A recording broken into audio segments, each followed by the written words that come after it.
guys, we're very lucky to have a very special guest here today. You would have known him as Swapman, and he is admin for the Whale Pool Group, which is again a very, very popular group amongst traders.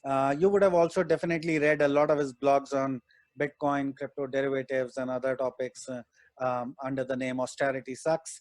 Great content, and very big fan. And welcome to the podcast. Hey Pankaj, thanks for having me on. Yeah, I've really enjoyed that chat when you came on Whirlpool discussing Delta Exchange's offering. I was really impressed with just the product diversity that you're offering and the knowledge that you use to put together the systems on Delta. So yeah, it's great to be on. Should I give a brief intro and background? Yes, yes. I'm based in Denmark and got interested in Bitcoin in general in 2012 when I was finishing my studies in econometrics. I was getting my master's in econometrics, and basically, as a student, I was interested in Bitcoin because it was the freest market that there was and still is, where you can set up a Bitcoin exchange anywhere in the world and people can trade 24/7. And I always thought it was annoying trading in Forex and commodities, which I did in my spare time, that markets were closed over the weekend and there was no real good reason for it. And with Bitcoin, you have markets that are open 24/7. And so I started to buy Bitcoin back then. And then when I graduated, I worked in economic consulting and investment banking. And just at night would read more and more about Bitcoin and keep an eye on the different exchanges and what kind of products they were offering. And in about 2014, that's when I basically made the switch from working in investment banking to doing Bitcoin stuff full time.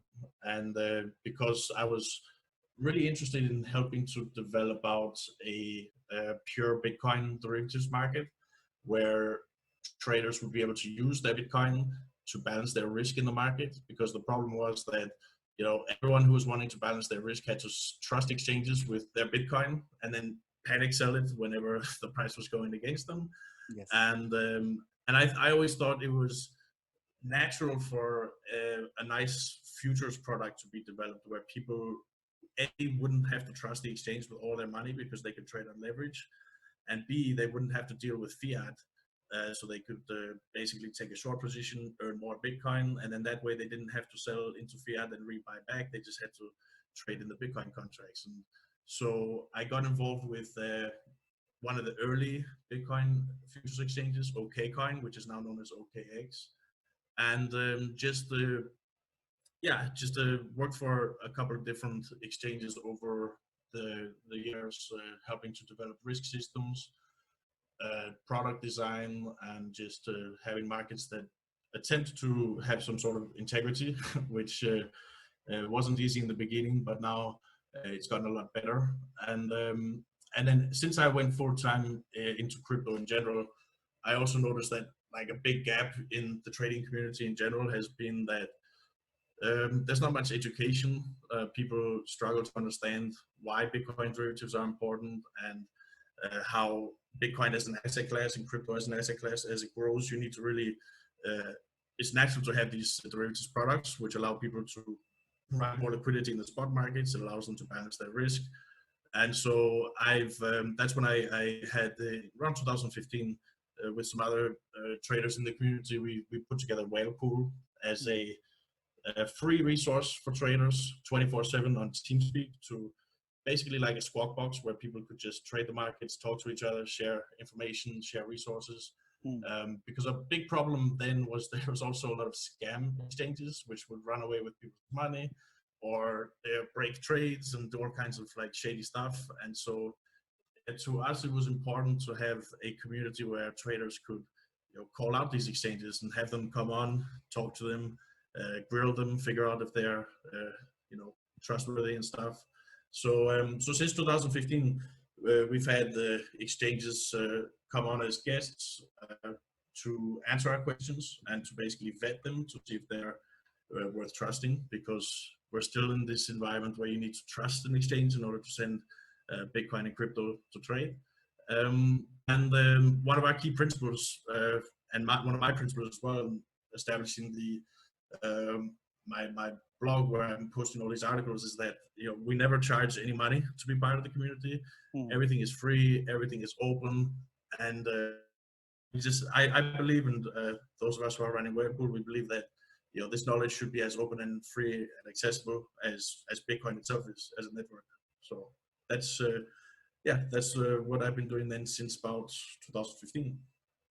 Yeah, and it is indeed a great community. I mean, very few places where there's a proper discussion happening, and you can participate in discussion. You can learn about what's going on. So yeah.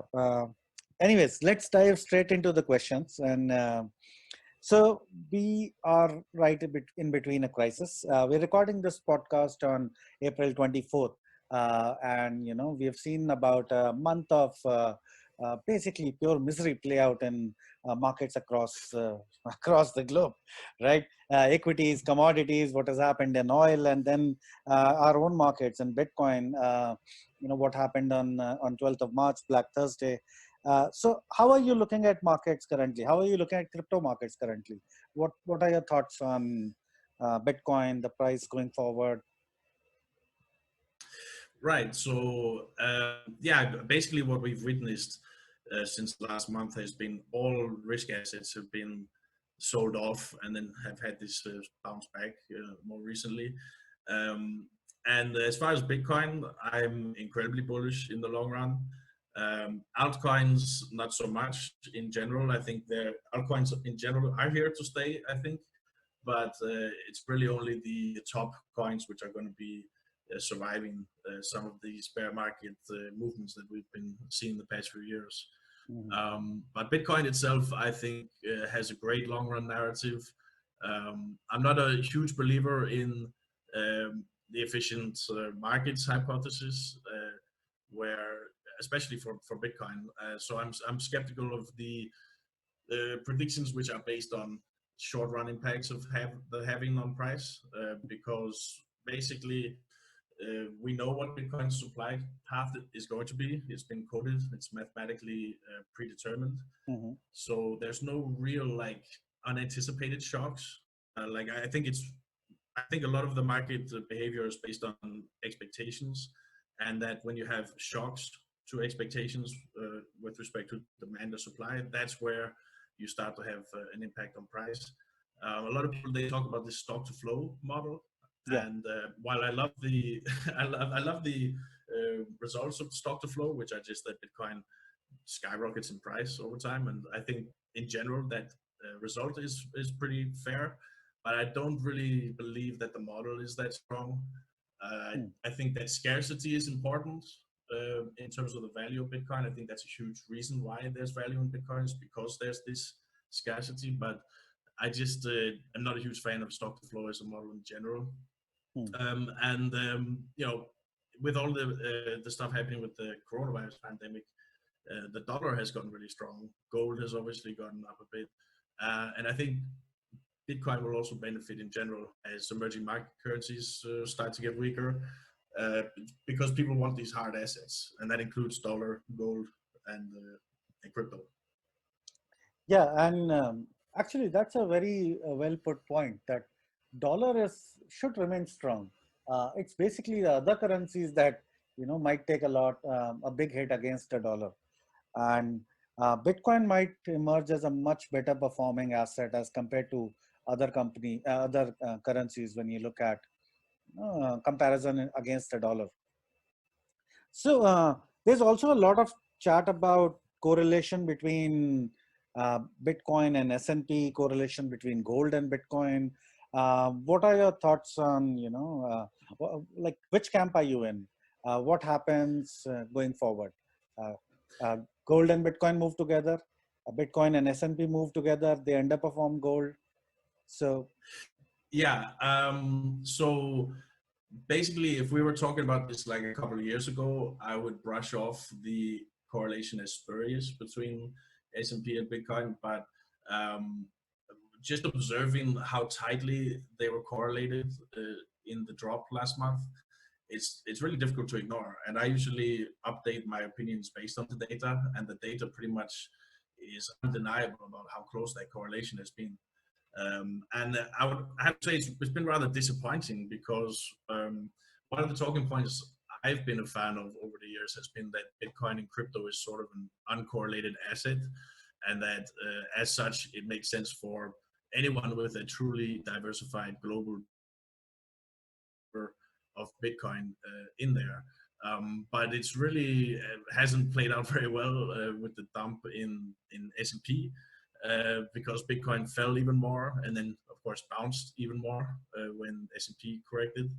Um, so yeah, I mean it's disappointing, but I mean Bitcoin's still alive.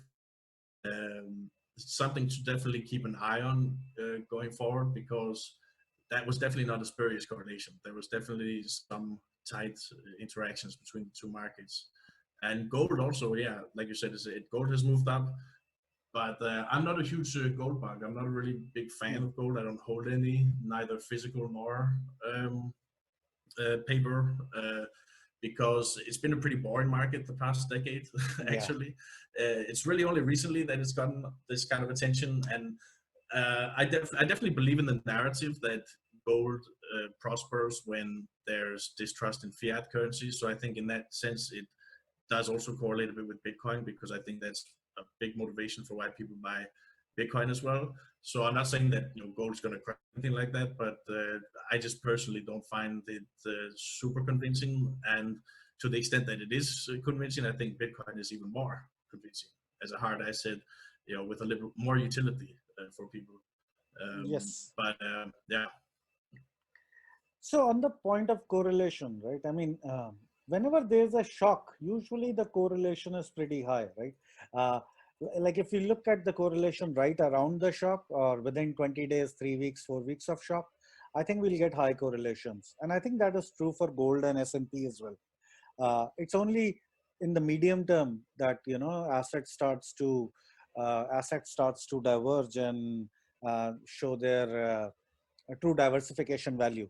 At least gold in the, if you look at 2002, if you look at 2008, if you look at 87, it has initially reacted along with S&P and then moved away. I mean, in 2008, if you see, between March and September, gold was falling along with the broader markets, equity markets. And only after Lehman crash and, around October is when gold starts to rally. And I was thinking if, Bitcoin follows the same pattern. Right now, everything is moving along with news, right? If there is a big bad news tomorrow, then we'll see again correlation skyrocket. If there's a bunch of positive data that comes out, then I would say all the markets will start to rally. And that is where, I have to ask you that, what do you think of medium term? How do gold and do you believe in the physical gold and Bitcoin being as or like digital gold argument? And if yes, then what do you think of correlation in the medium term between these two? Yeah. So we've seen a bit of a divergence already between Bitcoin and S&P. Bitcoin has outperformed a bit and moved a little bit on its own versus S&P. But I do think that a lot of market participants, they are thinking that there might be a retest of those lows that S&P has had. And it's very likely that if there is a retest, then Bitcoin suffers some weakness as well in that regard. As for the argument about physical gold and Bitcoin being digital gold, I think it's definitely true. I think that as governments worldwide are expanding their money supplies, printing more and more money to support their economies, that there's going to be an attraction to harder assets like gold.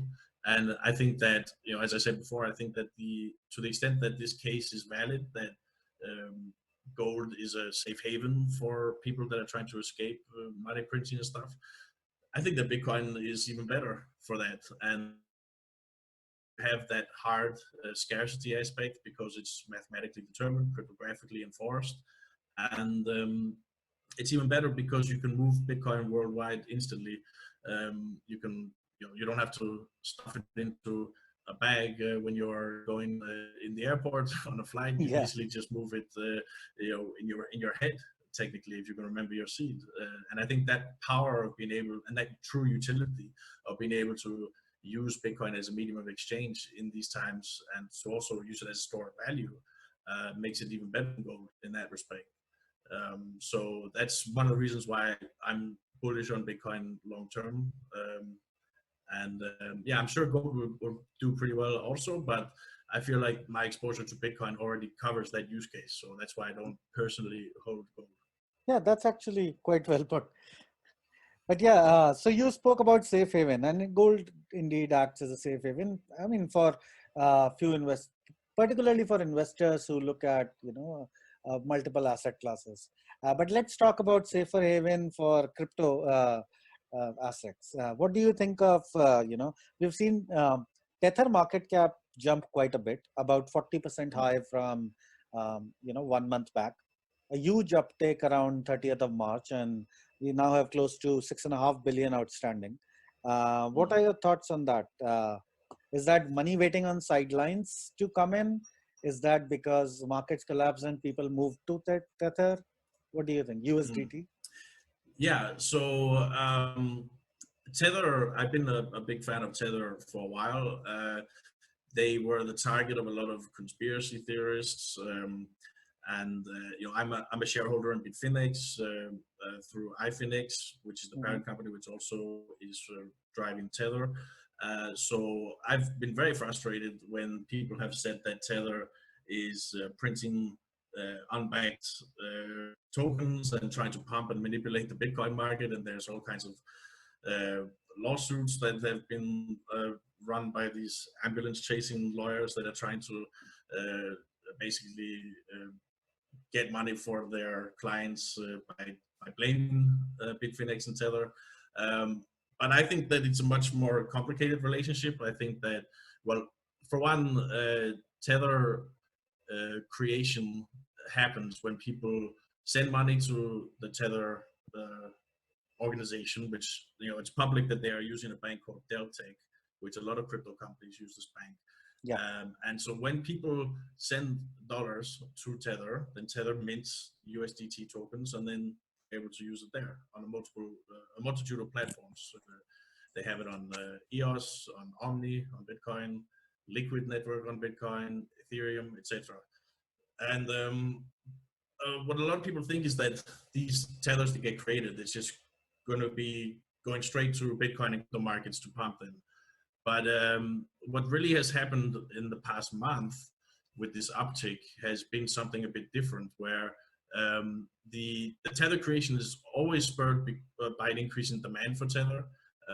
And sometimes this is because of an on-ramp where people want to send their dollars and get Tether, and then use that Tether to participate in a lot of the exchanges which have spot markets based on Tether, like Binance, Huobi, OKX, typically these Chinese exchanges where they don't have great banking relationships.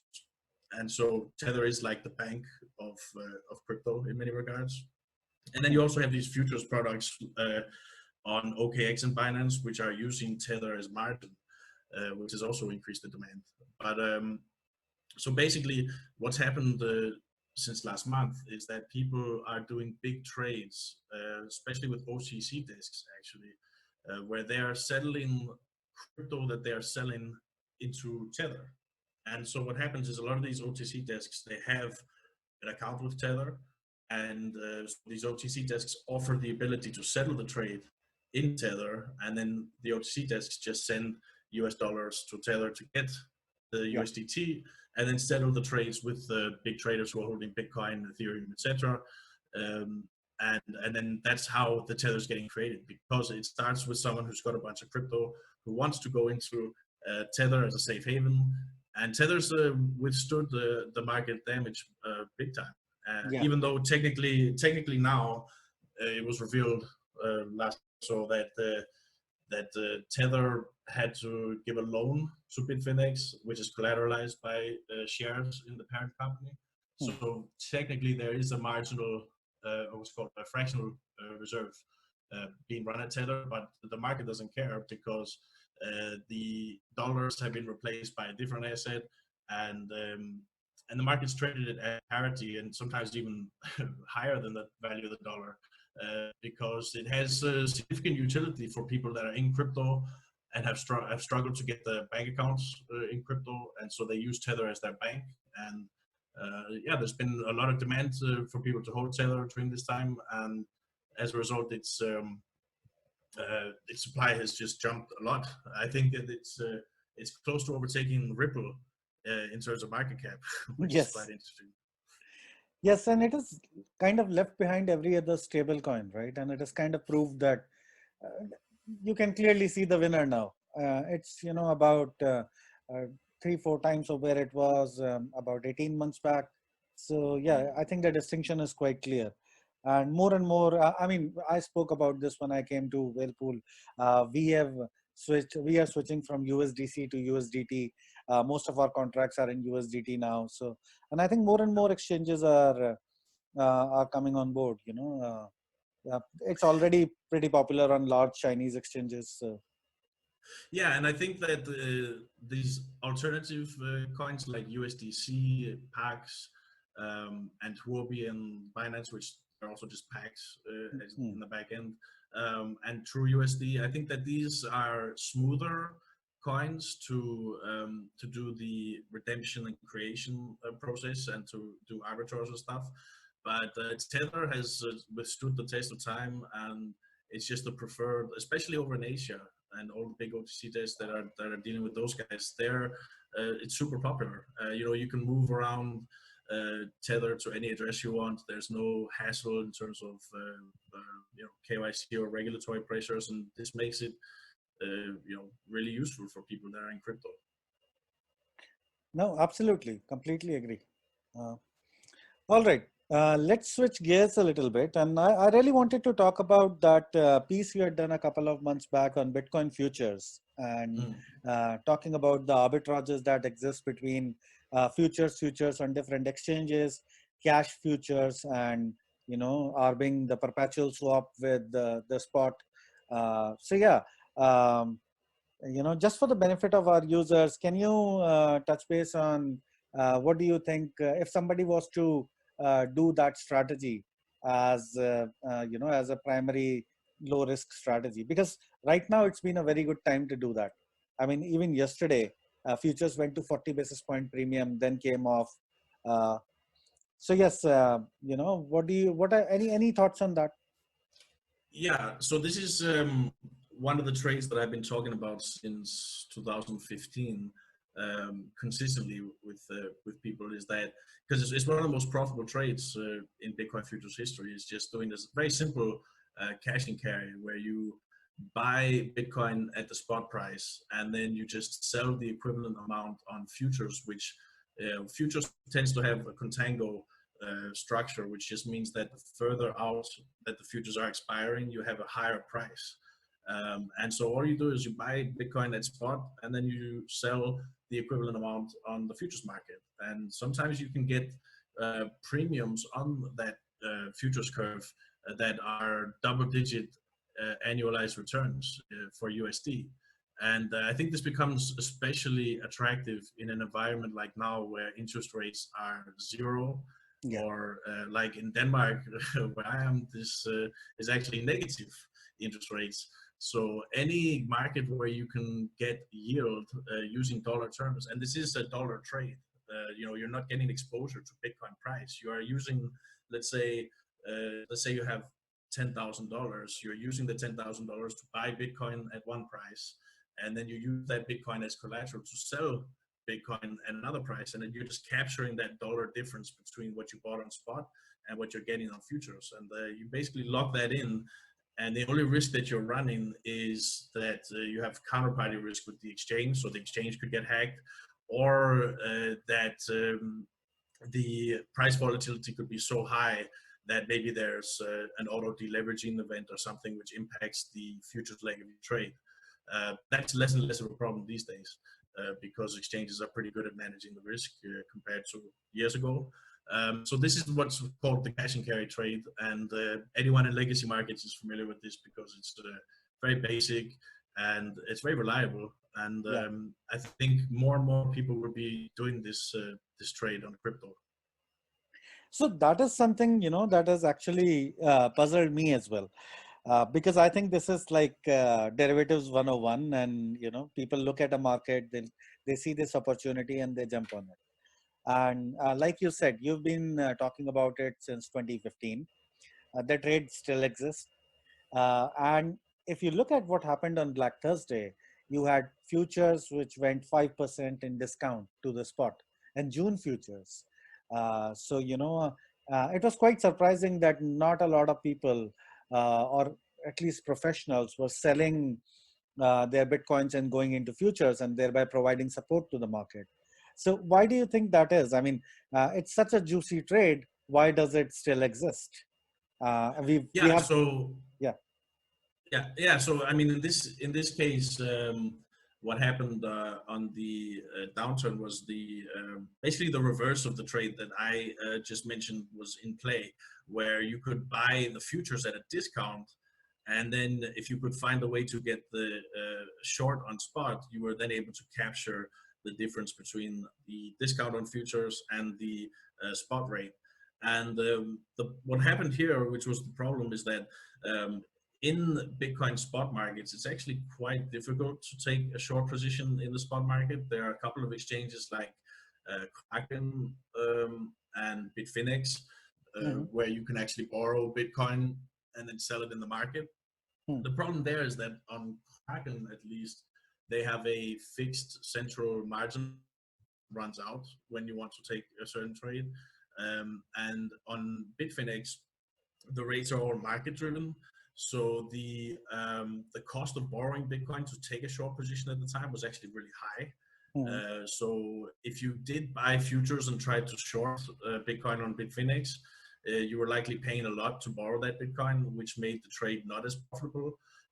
And the other markets where you could get that exposure on spot or close to spot would be on the perpetual contracts, but Yeah. they were in a pretty persistent negative rate, which means that the shorts end up having to pay the longs, whereas normally, because that contango structure I was mentioning before, Hmm. shorts are usually receiving funding from the longs. But in this case, because of the sentiment shift being so bearish, you ended up having this problem where if you were trying to short spot through the perpetuals, you were often getting in at a price that was worse than spot. And then on top of that, you were having to pay rate to the people who were long to compensate. So it was very difficult to execute that trade, which is what's called the reverse cash and carry, where Yeah. you're, instead of buying spot and shorting futures, you're trying to buy futures and short spot. And because Bitcoin's still not super mature on the, at least on in the spot markets, the fiat on and off ramps are very difficult because banks are obviously pretty hostile towards crypto.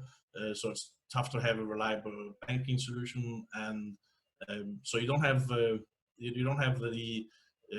nice and mature markets where you can execute these trades.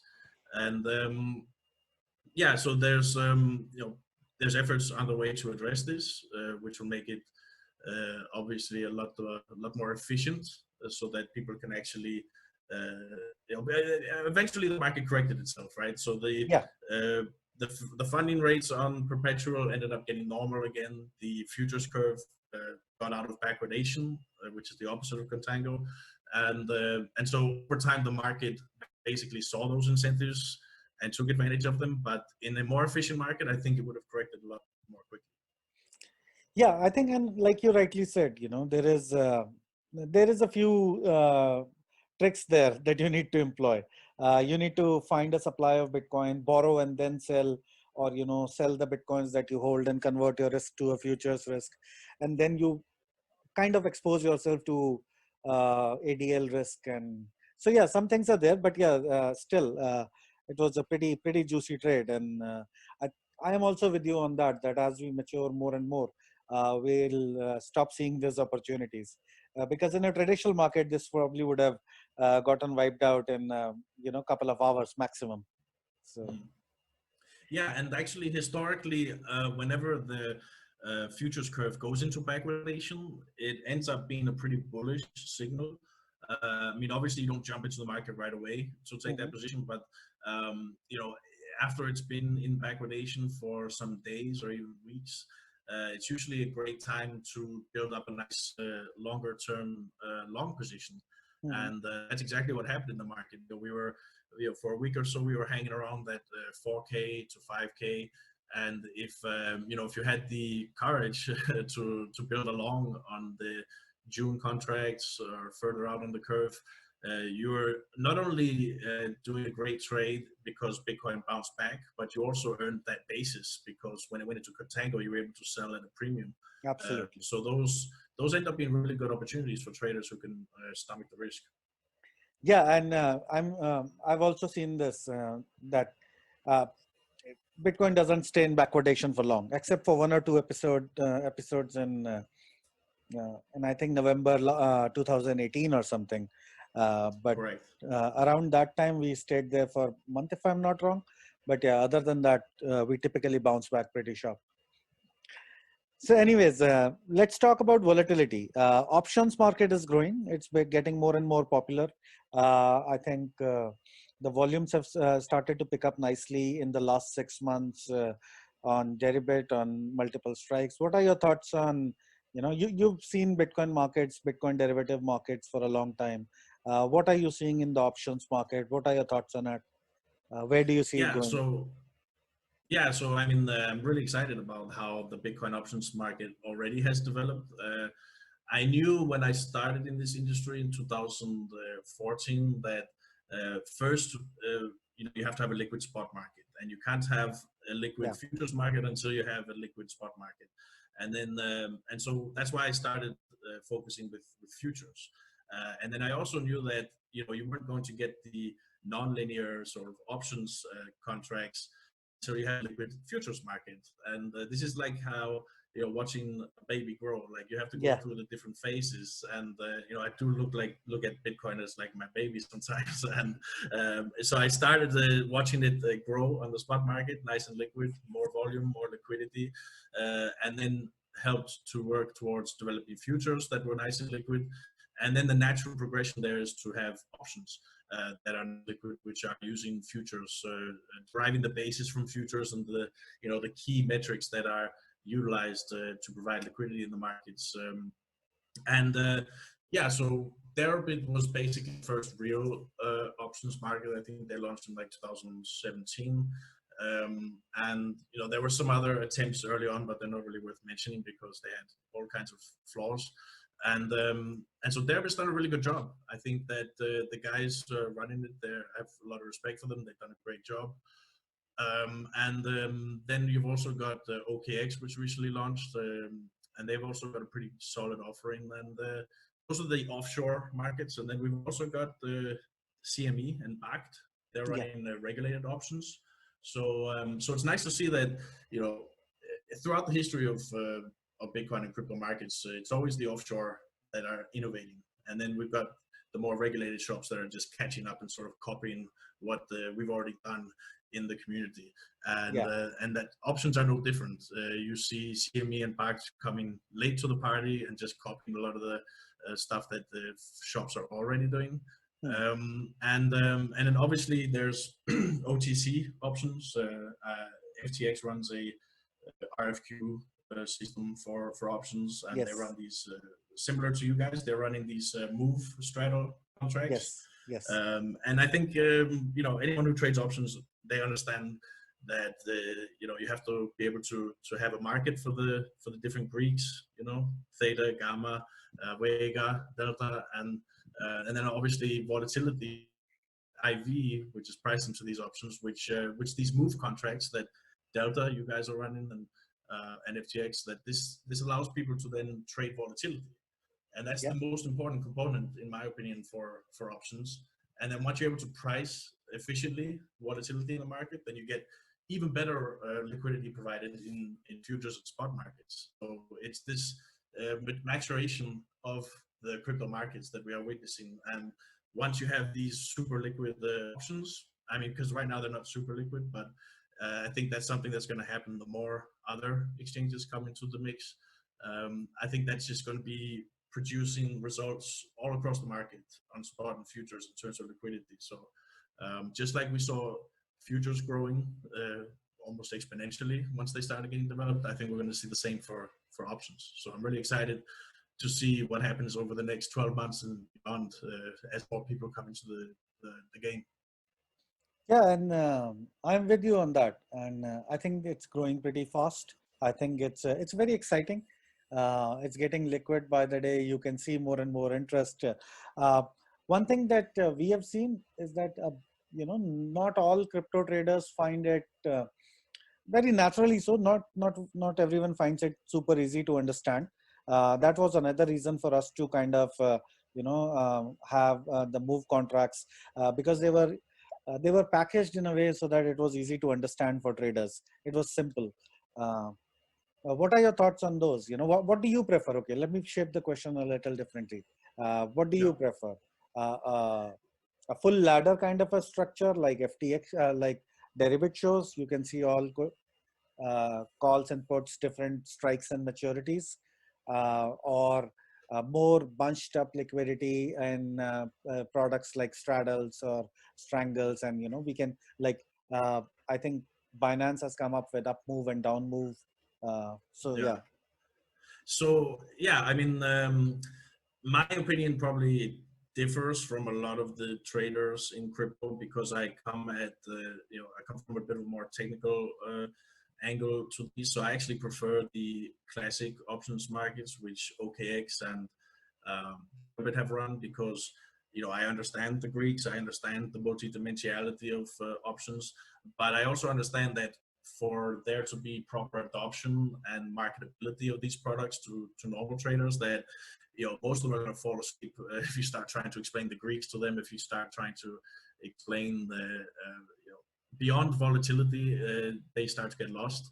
But I'm not a huge fan. I don't want to badmouth other exchanges while I'm talking to you, but I mean Binance and also BitMEX has done the same. Thankfully, they've closed those products, but they ran up and down contracts as well. Yeah. But these aren't really options. What Binance is doing, they are really warrants, because they're the sole issuer of Absolutely. these contracts, and basically they have a monopoly on the price as a result. And I did like a rough comparison of some of their options pricing versus Deribit, which is daily options, because Binance's expiries, they're not more than 1 day. So it has a very sort of strange feel to it, because they don't show you the volatility pricing, they don't show you any of the Greeks. They're just basically letting you buy only and then exercise or sell before the expiry, and it's like 10 minutes, 8 hours, and 1 day, and not more than that. Yeah, they're, compared to what the prices are in there, but they're actually quite high. So I think that it's better for the consumer, for the trader, to have the ability to write their own options, and to also to have the freedom to basically take either side. And to also, I think it's important to let other market makers come in and compete, Yes. and not Absolutely. have the exchange be the sole issuer. I think this creates a really warped incentive, and I hope that Binance learns the same message that BitMEX did, because BitMEX ran these and they weren't very successful, so they cut them off. And I would really like to see more real options coming to the market. But that being said, I do consider the move contracts to be real options, in the sense that they're just repackaging a straddle trade into a contract. And in that sense, you can easily compare the price of a move contract to the price of a straddle or strangle in the market, just matching up the strike prices. So you can actually, the price you're paying for a move contract should equal the market value of a put and call at the same strike. So in that sense, it's much more easy to compare them. And in the move markets, you can long and short. Yeah. So those, I don't put those in the same box as the warrants, which I'll call them, which were the Binance and BitMEX products. I think that it's important to have contracts like Move, which are friendlier and easier for people to understand who don't want to get into all the weeds of the options dimensions, because you have to have a nice you have to have like a more UX Adoption. Yeah. friendly, yeah, for adoption, exactly. Because I mean, even there's a lot of traders on Whalepool that I respect a lot. They are really good analysts, but they just have a mental block when it comes to some of the more technical aspects of options. But they, I think, could benefit from getting exposure to options as long as they understand it on a different level. So I think it's on exchanges like you and from people in the community like me who understand these on a very deep level, Hmm. but we need to communicate them in a different way to traders such that they can understand it and find the utility of it while understanding the risk too, of course.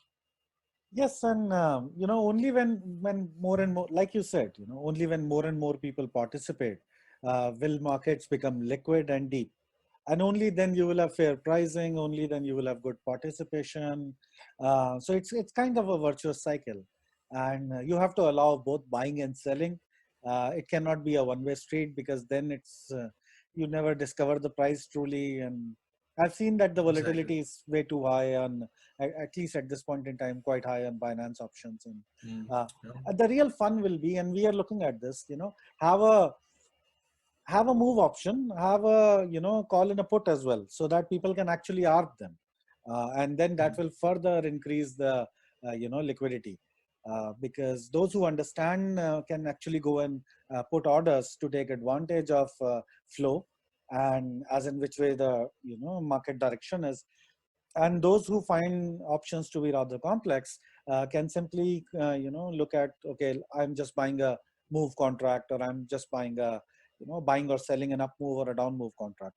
So Yeah, and actually, that's a great point. That a lot of traders on Whalepool, they've been making tons of money since the spike in volatility last month, just by selling options and selling out of the money calls and puts, and just earning that theta decay from yeah. the options. They're just able to print money basically, because when you have an event like last month, basically it's like a form of trauma in the market where they start to price the options a lot higher, which makes the IV much higher. And then what you have is it's this opportunity where people can sell volatility and actually earn money from people that are really really scared, and they want to buy protection in the market, like buying puts, or they want to take upon the market taking a V correction, so they want to buy out the money calls.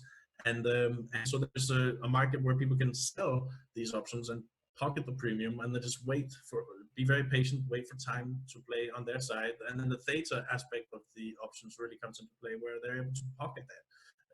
And there's been a great trade actually since last month, and almost as good of a trade as actually buying options beforehand, because the IVs were way too low before we had that the sell off last month. And the great opportunity there was obviously buying out of the money puts, which just skyrocketed in value after Yeah. the dump. And but then they set up another opportunity, right? Just selling the volatility afterwards. So when people understand the opportunities that arise in options markets because of this volatility, especially the angle, then I think they'll find that this is a really important tool to have if you're balancing risk as a crypto holder or a crypto trader. Oh, absolutely. And once people start to look at volatility as an asset class in itself, having its own trend, having its own oversupply or higher demand than usual, then people Mm. start taking these trades. And to be honest, traders are quite smart intuitively, and we have seen this. We have also seen this flow and this trend, that people started to short wall after the event, after Black Mm. Thursday, and it was really rich. It was trading about 250% per annum 1 week after Black Thursday, around 20th of March. And look Mm. at it now, it's trading about 60, 50, Mm. 60. So yeah, come Yeah, off quite a bit. And that's yeah. essentially a lot of traders went out and shorted wall. And we see that on our daily move contracts. And you could see that by looking at volatility across Deribit, OKX, FTX, other exchanges as well. Yeah. Uh, so yes, and I think that's why, another reason why you should open a two-way market, because options trading would present opportunities that other markets don't. I mean, in a range-bound market, uh, typically people go out and sell a range or something, right? That Yeah. usually becomes a staple trade. I think that part of the concern for some people about providing a two-way market where people can also write options is that there is this sort of unlimited downside, and people have to collateralize themselves really properly if they're doing a naked write or put, and then you have this challenge of how do you mark the value at a fair price for the purposes of liquidating someone, and then sometimes the books in options aren't as thick, so it's difficult Yes. to unwind some of these positions. So I can see why some exchanges see that challenge and they give up and they decide not to do the two-way market. But I think it's more interesting to take that challenge and find solutions that work.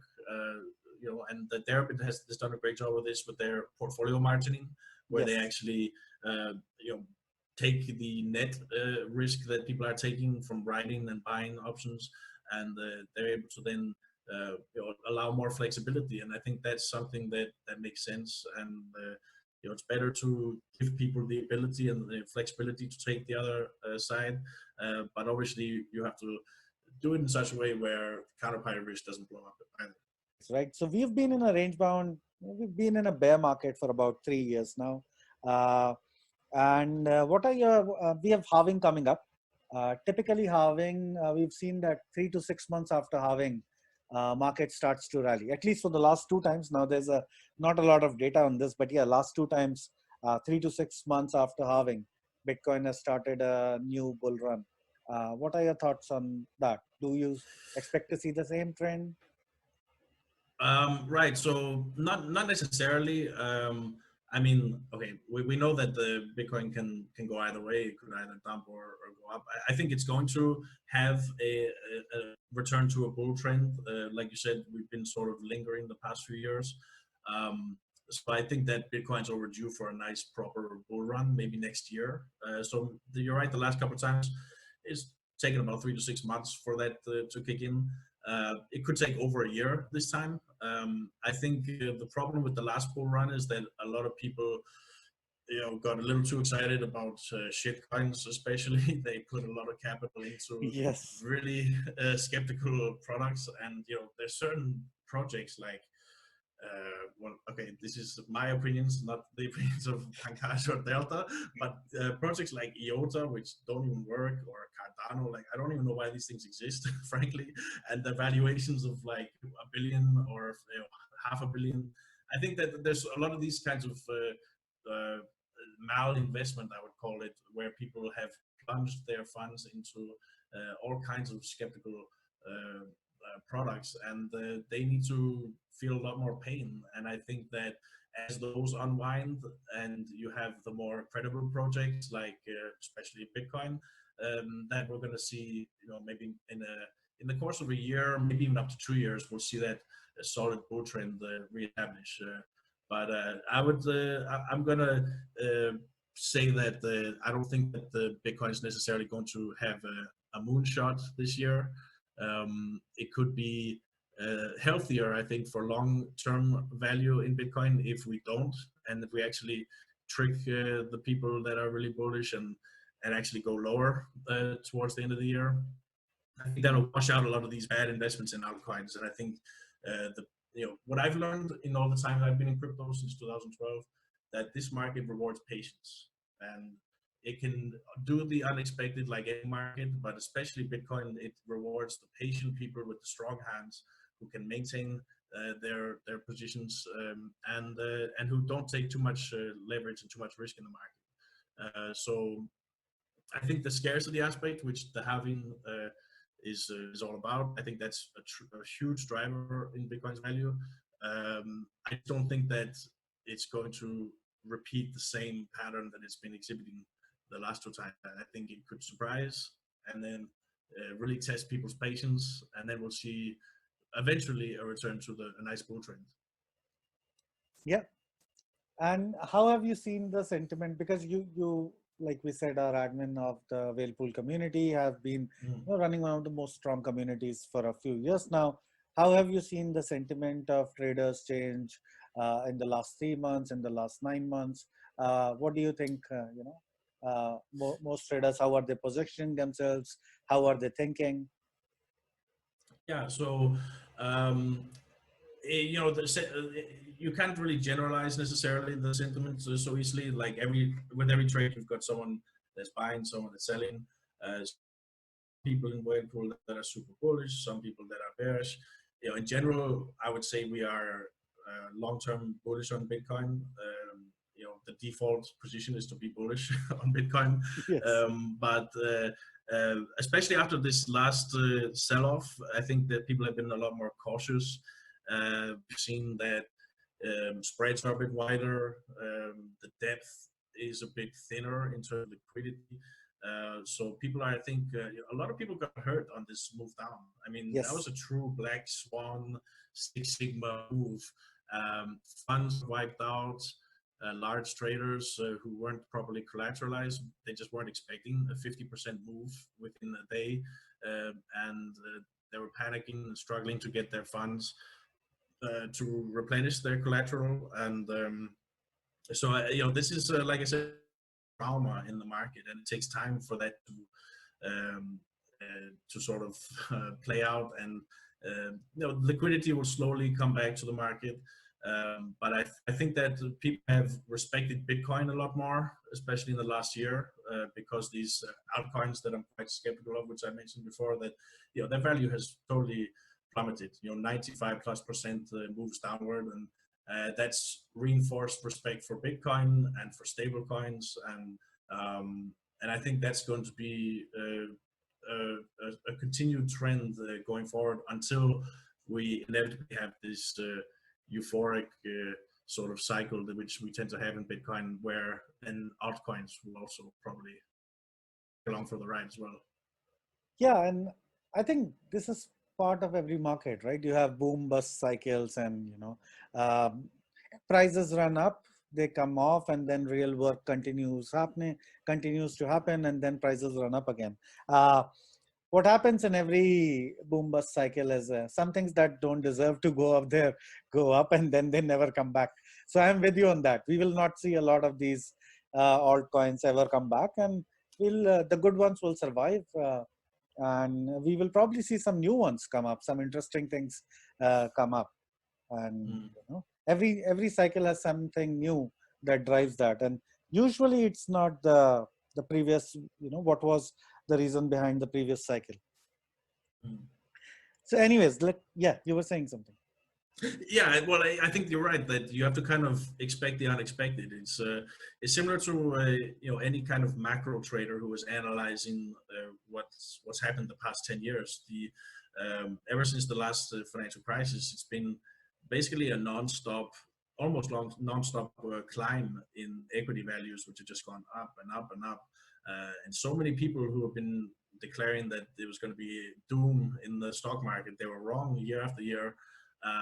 And suddenly, what it took was a global pandemic to Yeah. trigger a massive sell-off, and very few people expected this. I mean, you had guys like Bill Gates who were, you know, with all they were super correct on that, right? They were basically calling for this risk that, you know, we were not prepared for a pandemic globally. You know, he's been going on about that for so many years, and Yeah. but there weren't many people who were active in the market, funds and stuff, who were prepared for this. And even once the early signs were there in China, a lot of people just ignored it because we've been sort of conditioned over the past 2 decades. You know, every time there's like a bird flu, swine flu, H1N1, whatever, that in our heads, a lot of people in the Western world or other parts of the world outside of China, we just think of this as, oh, okay, there's another virus that's out there. It's just going to die out again. There's not going to be a pandemic. But then this one was a big surprise.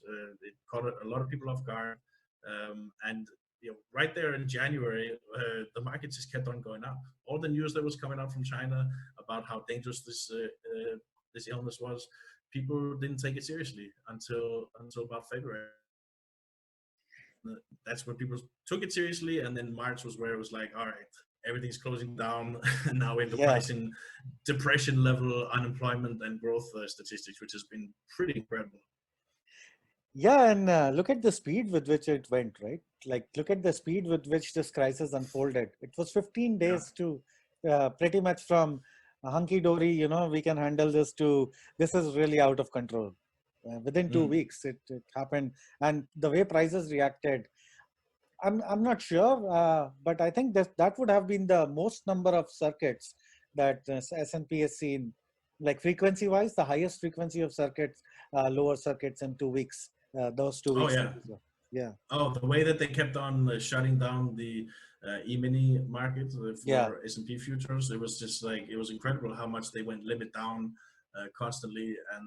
And so I think that this is a lesson that we should adopt in Bitcoin, that we need to expect the unexpected. Like, just because there's been this pattern of how the halving reacts, and I'm not saying that Bitcoin can't go up enormously this year after the halving. That's not what I'm saying. I'm just saying that I'm encouraging people to, I guess, expect the unexpected in the same spirit as what we've just observed in the legacy markets. That maybe things aren't going to be that easy, and people should just be ready for anything. Yeah, and so many asset classes. I mean, we were speaking about oil before we started the session, and who would have expected oil to be minus $40 a barrel, right? So Yeah. amazing. Yeah, exactly. I mean, that's, I think, the most especially when I've talked to non-traders. I mean, I think a lot of us who are traders understand the mechanism of why Yeah. oil can go negative, because of storage costs and because of the limited space, and how it was basically a technical event that happened on the NYMEX deliverable futures. And a lot of us, we understand that, but when I talk to normal people, they're like, hey, what the hell is going on? Why is oil trading at minus? Like, they can't wrap their heads around it, and they just get this feeling that something is wrong, that something's broken out there in the markets, and they're not completely wrong, are they? Yeah, I mean, who would have expected to see minus 300%, right? I mean, minus 300% on anything, right? I have a screenshot of that, and I'm not throwing it away anytime soon. I think it's going to Yeah, make you should. a good You should. wallpaper. Yeah, I was gonna say you should frame it and put it on your Yeah. wall, because that's something you're gonna tell your grandchildren. That this is you survived this and you lived it, and yeah, a lot of the impact on the brokers and the CFD markets and some of the other contracts that were based on that NYMEX price that went out of control. Like, a lot of systems weren't even prepared for negative prices. The CME was very well prepared. The CME, which owns NYMEX and runs that Yeah. popular WTI contract, but a lot of the CFD providers in and out of crypto weren't really prepared for it. Yeah, it's crazy times for sure. Indeed, and actually, CME did a very good job the other day, because they came out and addressed this thing way before time. That, look, this can happen. Be prepared for it, and we are not going to stop the markets, because there was a ripe speculation that if prices starts to fall drastically, CME will stop trading, put a circuit breaker kind of a mechanism, and they didn't do anything. So in that regard, they let the markets play out, and that was pretty good. Yeah, that's the key difference between commodities and FX markets versus stock market contracts. That you had a lot of these limit down events that we talked about before, which happened Yeah. on the S&P futures, but you didn't have that on oil, and that's not how it really works in commodity or FX.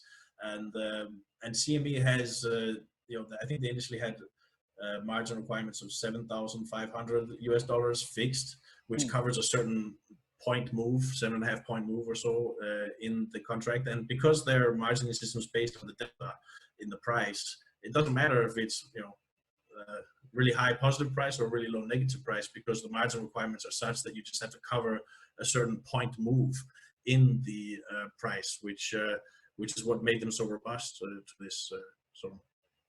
Yeah.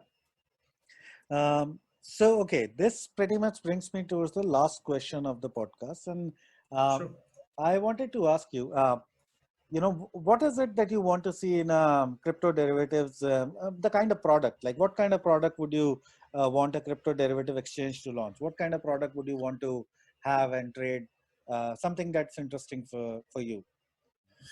Yeah, so as we discussed earlier, options I think are basically the next step for the growing up process for Bitcoin as an asset Mm. class. So I think more and more of these, I think the move contracts are a good step, but having a nice full suite of strikes for vanilla put and call options. I think we need more liquidity, more market participants in this space.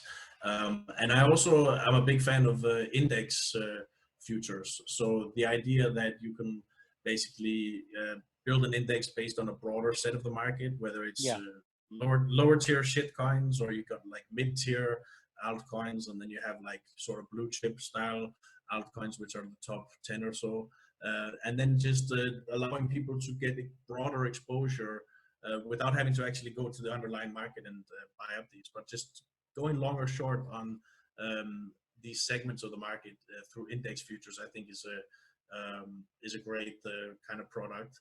And also, I'm a big fan of within the crypto space having the ability to trade legacy products. So we talked about this move in oil and the correlation indices. I think there's only a couple of places that do this, but being able to send Bitcoin to these to an exchange to trade these markets, I think that we can within crypto push the legacy system to get more and more 24/7 in their trading, the way that we have our markets. And I think there's no reason why there shouldn't be a price on oil, gold, S&P, whatever, also Forex. These should be 24/7 markets.